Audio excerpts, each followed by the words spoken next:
share our time from all over the globe. We're changing lives.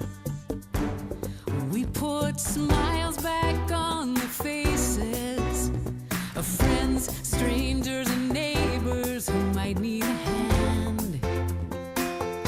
Yeah, we understand.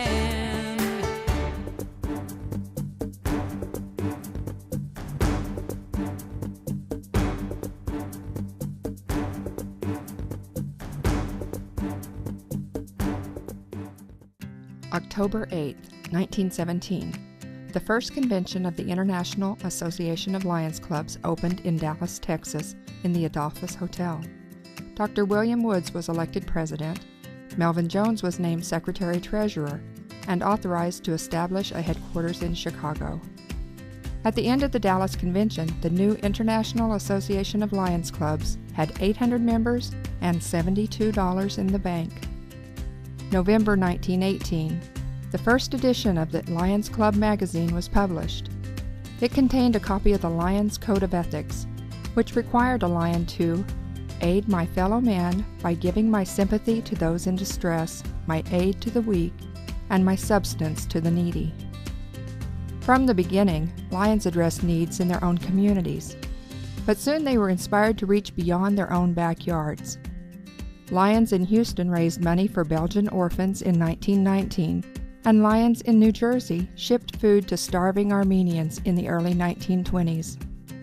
In 1926, Lions established a Lions Relief Fund to respond quickly to disasters and tragedy anywhere in the world.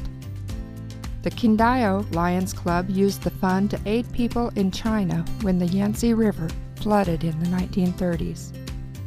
In the early 1940s, Lions in Ontario and Quebec raised money for children orphaned by war through their British Child War Victims Fund. Having fun while helping others was also part of Lions from the beginning. A clothing drive for veterans led to an unusual sight of Lions parading down the street of their town. Lions grew from 800 members at the end of the first convention to more than 32,000 in only 6 years. Lions' mission to serve the blind began shortly after their founding in 1917, when they created jobs making brooms and checked students' eyesight in schools. But that was just the beginning. In 1925, 7,500 Lions gathered at Cedar Point in Sandusky, Ohio, for their annual convention. Helen Keller, accompanied by her teacher Ann Sullivan, spoke to Lions. She said, "I appeal to you, Lions. You who have your sight, your hearing.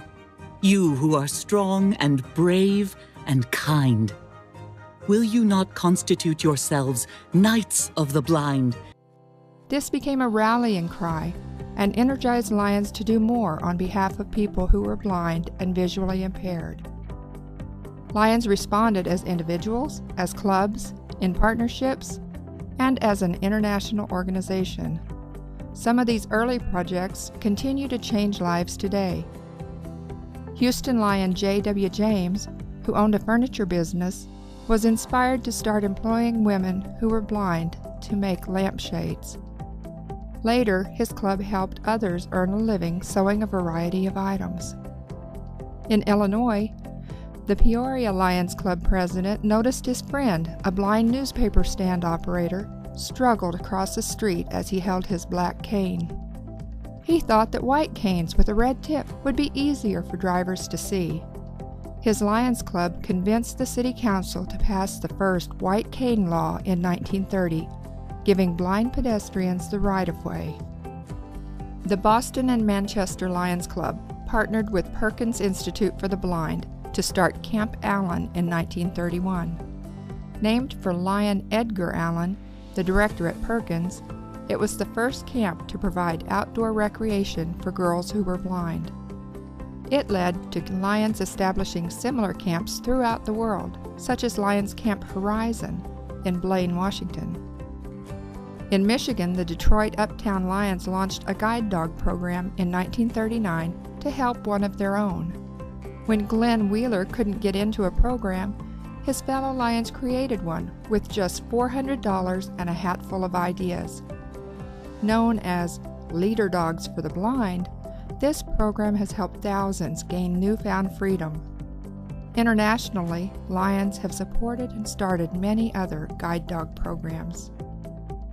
In 1945, Lions opened the nation's second eye bank in Buffalo, New York. Since then, Lions have opened eye banks in many countries to help millions see again through corneal transplants.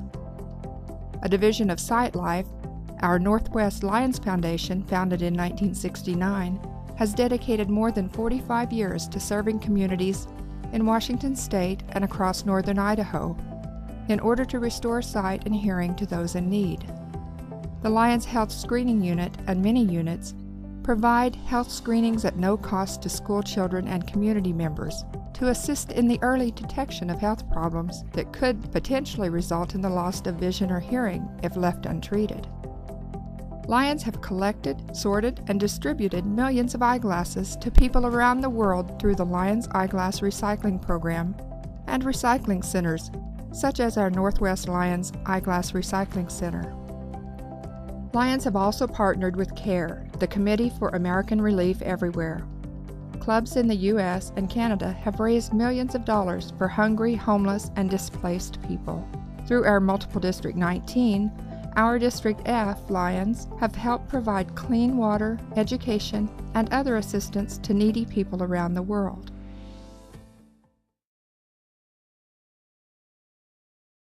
As Lions' charitable arm, Lions Club's International Foundation helps Lions tackle global problems and fund projects that are too big for individual clubs and districts to do on their own. In 2013, our Troy Lions Club received an LCIF grant for $50,000 to expand their fire department.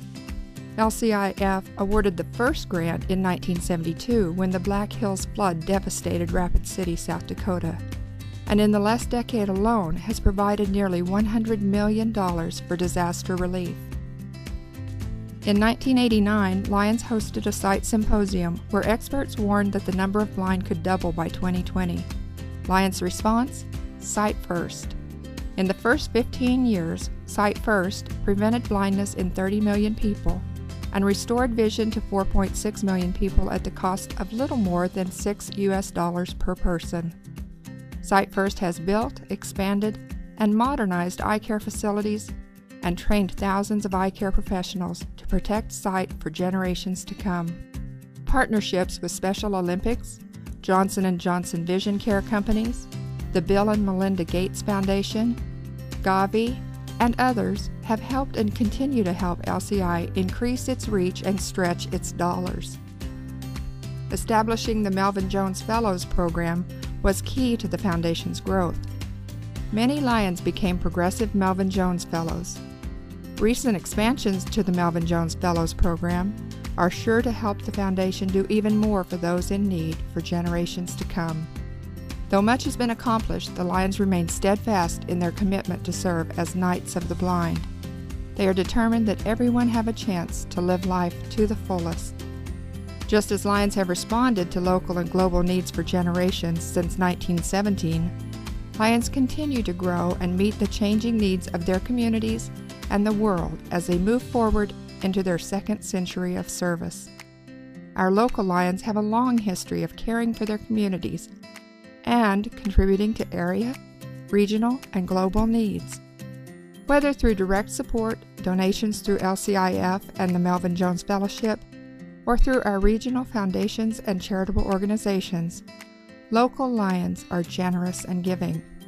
You guys are great. Now, Lions Clubs International is accelerating growth and service opportunities, beginning in this, the second century of Lionism. Where there's a need, there's a Lion. We serve.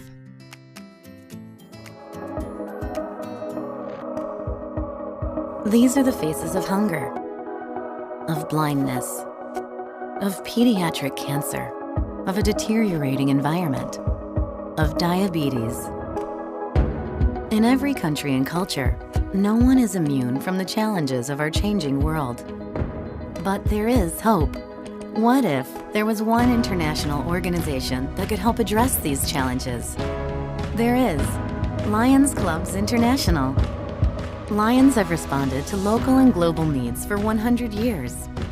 As our next century of service begins, we will focus resources on 5 areas: hunger, vision, pediatric cancer, environment, and diabetes, with a goal of serving 200 million people annually by 2021. As part of this renewed focus, we will work to ensure no child goes to bed hungry, to answer Helen Keller's call to be Knights of the Blind by serving the visually impaired, to expand access to life-saving treatment for children battling cancer, and to protect our environment to make the world a better place for all. Lions and Leos will begin these efforts by striving to control the global epidemic of diabetes and assist those affected by the disease. To help meet these challenges, we will build on our tradition of supporting youth by developing new ways to engage young people as volunteers and leaders in all 5 focus areas. And Lions Clubs International Foundation will be there to support our service and create dynamic, lasting change where it's needed most. The world is changing. We must act today to meet the challenges of tomorrow. This new global focus gives Lions and Leos new opportunities to serve, new ways to unite service-minded men and women around the world, and new ways to meet the challenges of the next century. And just like the first 100 years, Lions will be there, working side by side as the global leader in humanitarian service. Let's embrace this renewed focus together.